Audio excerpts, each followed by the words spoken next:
Bonjour à tous et bienvenue pour cette troisième lecture de mon roman Dès que tu seras prête. Chapitre 5. Kimo et moi sommes de nettoyage de salle ce matin et j'arrive en avance pour me prendre un café. Elle me rejoint quelques minutes plus tard, les bras chargés de CD. Tu comptes jouer au DJ? Elle éclate de rire et m'embrasse sur la joue. Quel style? Je te laisse choisir. Elle pose les CD sur une table et enlève sa veste. J'aperçois alors quelques petites taches bleues disséminées sur ses avant-bras. Qu'est-ce que tu as sur les bras? Oh, rien. Elle rit de bon cœur, mais le rire sonne faux, et son regard la trahit. Si je ne l'avais pas à regarder dans les yeux, je n'aurais jamais décelé la pointe acérée du mensonge. Je serais alors passée à autre chose, et la vie aurait continué comme si de rien n'était. Mais ce n'est pas le cas, et je commence à trop bien la connaître pour croire à ce « oh rien ». Non, sérieusement, dis-moi ce qui s'est passé. Tu as des bleus partout sur les bras.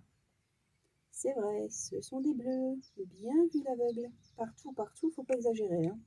Mais quand même, j'en vois une petite dizaine, c'est pas rien. Je la fixe avec insistance. Une histoire à la con hier soir au parc, laisse tomber. Je l'observe silencieusement. Son attitude, ses gestes, ses hésitations, les traits de son visage et leur mimique. J'attends une explication qui semble s'être perdue dans les couloirs du temps. Alors que je la regarde toujours intensément, je sens quelque chose vibrer en moi. Ça tapote, ça pointe le bout de son nez. C'est insidieux, sournois, mais ça prend de l'ampleur.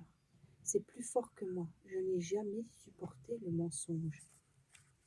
Je la vois se tordre les doigts et gesticuler comme une collégienne prise en flagrant délit. Qu'est-ce qui lui prend? Ce silence m'agace et l'impatience me gagne. Je me mets alors à parler beaucoup trop fort. Je crie presque. Kim, réveille-toi! Je ne comprends pas pourquoi tu ne veux pas m'en parler. C'est ridicule. À rester silencieuse, tu récoltes l'inverse de ce que tu recherches. Je te trouve bizarre d'un seul coup et j'insiste lourdement pour savoir ce qui s'est passé. C'est normal. Ne crie pas, s'il te plaît, cela m'impressionne. En fait, je me suis battue avec une fille au parc hier soir, voilà. Elle tournait autour de Loé, elle gloussait comme une dinde. Et tu connais ma passion pour la dinde. Ben, j'ai voulu la bouffer. C'est à mon tour d'éclater de rire. Toi, avec tes 30 kilos, tu te bats, mais c'est le monde à l'envers. Et alors? Et alors, j'en ai fait une fricassée. Nous partons dans un fou rire et retrouvons notre harmonie. Je l'attrape et la serre dans mes bras. Il est temps de remettre cette salle de restaurant en ordre. Let the music play. À minuit, je rentre encore une fois chez moi sur les rotules. Arnaud m'attend. Il m'a fait couler un bain. Je lui raconte ma journée ainsi que la mésaventure de Kim, tout en me déshabillant, et cela le fait sourire.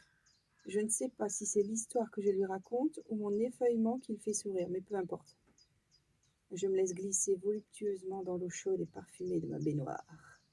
Arnaud quitte la salle de bain. Oh, Dieu existe.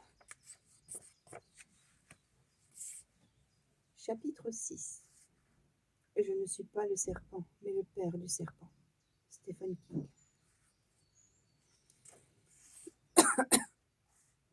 10 heures du matin. Je m'affaire déjà au nettoyage du restaurant lorsqu'une de mes collègues arrive en renfort. Kimo est de garde aujourd'hui. Autrement dit, c'est elle qui assure le service cet après-midi quand tout le monde rentrera chez soi, en plus du service du midi et celui du soir.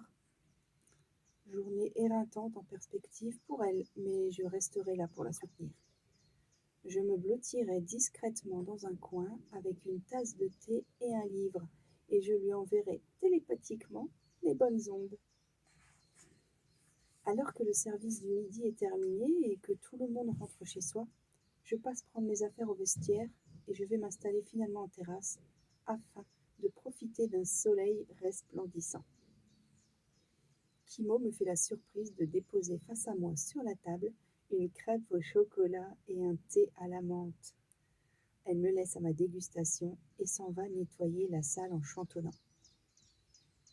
J'imagine que son ménage lambine car elle me rejoint régulièrement pour s'assurer que tout va bien et en profite pour me raconter une blague, rire et chanson qu'elle écoute sur son téléphone en balayant.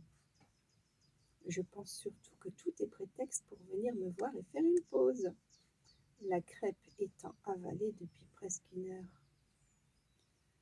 Kimo est un rayon de soleil. Que dis-je? Elle est un soleil à elle seule. Elle illumine tout ce qui l'entoure et distribue sa joie de vivre contagieuse. C'est une boule d'énergie positive, un anxiolytique XXL. Quelques minutes après son énième retour vers la salle, j'aperçois une petite voiture rouge qui se gare sur le parking client. Toutes les bonnes choses ont une fin, dit-on. Kimo surgit du restaurant en agitant les mains. C'est Loé qui nous rejoint, tout simplement. Il grimpe les quelques marches qui séparent le parking de la terrasse et se dirige vers moi, Kim sur les talons. Salut Loé. Salut Charlotte, ça va? Il me serre tellement fort dans ses bras que j'ai l'impression d'être la meilleure amie qu'il n'a pas vue depuis des lustres. Tu n'es pas rentré chez toi? Ses yeux sont comme 2 poignards plantés dans mon regard. Je n'avais jamais remarqué auparavant leur intensité. Il me met soudainement mal à l'aise. Non, je voulais passer un peu de temps avec Kimo. Comme moi. Elle va travailler, chérie. Alors que les mots qu'il m'adresse semblent apathiques, le ton employé lorsqu'il se tourne vers Kim est tranchant. Kim s'exécute dès que la salve verbale musclée est tirée. Loé est bizarre. Je ne le reconnais pas. J'observe son comportement, ses gestes, et il me semble différent, plus autoritaire, plus sûr de lui. Il me fait penser à un empereur toisant sa cour. Il est là, fier, droit et confiant. Il a conquis un territoire. J'essaie d'éloigner ces sentiments étranges lorsqu'il pose de nouveau son regard pénétrant sur moi.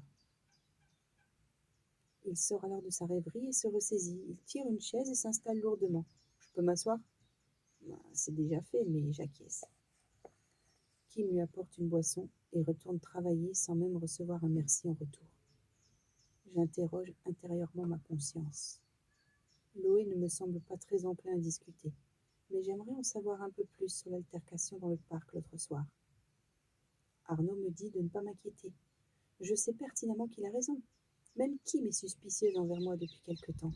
Dès que nous discutons, elle cherche à connaître la raison de mes questions. Quelles sont mes intentions? Ce n'est pas devenu insupportable, mais presque. Ce genre de comportement est anxiogène. Elle est embarrassée dès que je l'interroge et bredouille parfois en cherchant ses mots pour me répondre. J'ai remarqué ce même embarras lorsque Loé est arrivée par surprise. Le menton qui pointe vers le bas, les yeux qui cherchent à s'échapper. Le sourire a beau trôner sur le visage, voulant ainsi assurer que tout va bien, mais la gestuelle ne trompe pas. Et lui, là, plus j'observe Loé, plus je le trouve arrogant. C'est comme si je n'existais pas. Il ne cesse de regarder son reflet dans la vitre du restaurant. Et j'ai même cru percevoir un sourire fait à son encontre alors qu'il s'admirait.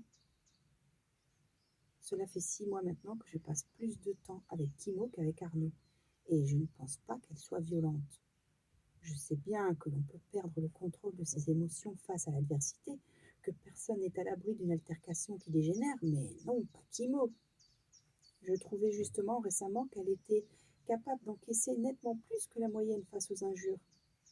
Et puis même avec les clients les moins agréables, elle reste toujours courtoise et à l'écoute. Cette histoire dans le parc occupe un peu trop mes pensées et en devient quasiment obsédante.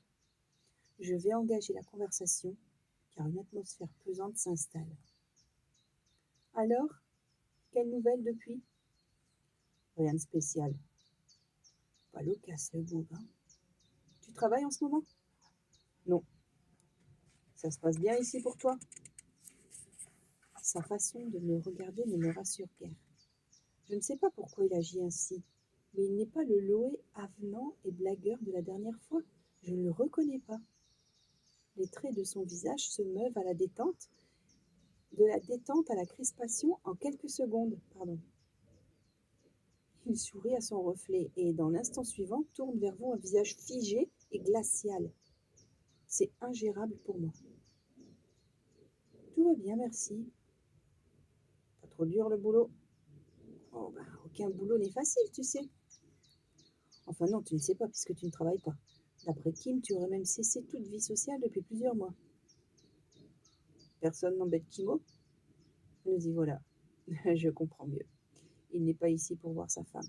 Il est là pour enquêter. Même pas un gars qui lui tourne autour? Et en plus, il est jaloux. Alors que je nous pensais assez tendu comme ça, l'ambiance se dégrade encore plus. Le conquérant se mue en inquisiteur. Tu ne veux pas me répondre? Non, je trouve tes questions étranges, c'est tout. Là, je sens que je glisse, lentement mais sûrement. Je dois reprendre le contrôle. Nous sommes toujours ensemble, je pense que j'aurais remarqué quelque chose. C'est bien, reste avec elle, elle a besoin de toi. Elle est sans défense, loin de moi. Tu es comme un relais.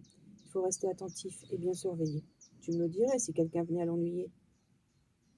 Bien surveiller? Mais c'est quoi ces façons de parler? Elle n'est pas en prison. Kim est une adulte responsable et une mère de famille attentive. Pourquoi aurait-elle besoin d'être surveillée? Elle a commis un crime. Je dois faire descendre la pression en moi. Je ralentis ma respiration en amplifiant mes inspirations et mes expirations. Je dois absolument lui répondre calmement et aller dans son sens. C'est pas le moment de le vexer. Bien sûr, Loé, il est évident que je te préviendrai de suite. Bien. Ajoute bon chien aussi tant qu'on y est. J'ai du mal à décrocher un sourire sincère. Son regard me fait peur. Je me rends compte que j'ai les jambes qui tremblent. J'ai l'impression qu'il va me bondir dessus. Je me sens comme piégée. Il dégage quelque chose de puissant. Je suis vraiment de plus en plus mal à l'aise. C'est l'ascension vers l'angoisse. Et ce regard qui ne me quitte pas depuis ce qui me semble être une éternité. Ses yeux creusent les miens pour atteindre mon cortex. Il gratte et gratte encore cette écorce, puis se fraye un chemin dans la zone corticale préfrontale de mon cerveau, là où je planque mes émotions. Je dois briser cette tension insoutenable. Tu ne dois pas t'inquiéter, je veille sur elle. C'est bien, c'est ce que je voulais entendre. Tu en es un peu responsable quand je ne suis pas là. J'ai bien compris. Je le vois se détendre aussi vite qu'il s'est crispé tout à l'heure, en une fraction de seconde. Il n'est pas bavard, mais il réagit vite. Je ne pense pas que je sois jaloux, non, c'est pas ça. On vit dans un monde peuplé de fous, de pervers et de manipulateurs, tu sais. Alors il faut être prudent. C'est vrai. J'ai à ce moment-là un frisson qui me parcourt tout le corps, de la tête aux pieds, me fait tressaillir et contracte les pores de ma peau. Je ne pressens rien de bon et je n'ai qu'une envie qu'il s'en aille. Il me regarde avec empathie désormais, comme si nous étions amis depuis toujours. J'appartiens à son clan maintenant, nous avons des intérêts communs. Il me déstabilise, difficile de savoir sur quel pied danser. Il vous ébranle et vous fait chanceler sans même remuer le petit doigt. Il joue au chef d'orchestre et mène la danse avec brio. Je comprends mieux les réactions de Kim. Loé pense que nous sommes vraiment maintenant dans le même camp. L'atmosphère s'est détendue et je relâche un peu la pression. Il porte un sourire sur le visage et observe le monde autour de lui comme un enfant qui découvrirait la vie, avec joie et sincérité. Je dois tenir la posture, rester dans ce cadre et aller dans son sens. S'il commence à se méfier de moi, je perdrai la possibilité d'agir à son insu. Il est jaloux, c'est indéniable. Ajoutez à cela les bleus sur les bras de Kim et vous avez face à vous le coupable idéal. J'essaie de m'en convaincre que je commets une horrible erreur en accusant un innocent de maltraitance sur sa femme. Mais une petite voix hurle à l'intérieur de moi, m'implorant de ne pas laisser tomber, car une vie est peut-être en danger. J'aimerais tant que cette petite voix se trompe. On a souvent du mal à croire que le malheur puisse frapper à notre porte. La petite héroïne cachée au fond de moi sort de sa torpeur. Elle se met debout et se tient fermement sur ses deux pieds en attendant mon signal. Sa petite lumière vacille encore, mais elle prend confiance. Je la sens sortir de l'ombre et s'avancer vers moi. C'est quelque chose qui grouille, un léger gémissement qui provient de mes entrailles. Une transformation s'opère, abattant une à une les barrières que la peur et l'ignorance avaient construites autour de moi. Ma petite bulle réconfortante a une faille. Rien n'est donc parfait dans ce monde?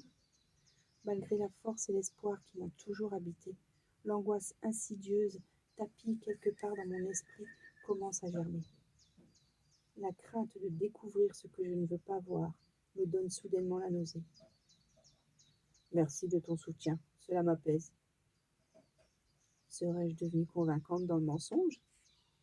Qui m'arrive une cigarette au coin des lèvres et un verre à la main. Elle ressemble à une actrice de polar américain des années 60, sexy en diable et ignorant son pouvoir sur les hommes. La femme fatale, en somme. Elle tire sur sa cigarette, souffle délicatement des volutes de fumée qui se dispersent en circonvolutions féeriques et mystérieuses. Elle jette alors sur nous un regard ténébreux et sensuel à la fois, et nous offre un magnifique sourire, sa signature. Ça va, vous deux? Ça va, on discutait de choses et d'autres. J'ai fini le nettoyage, je me pose avec vous.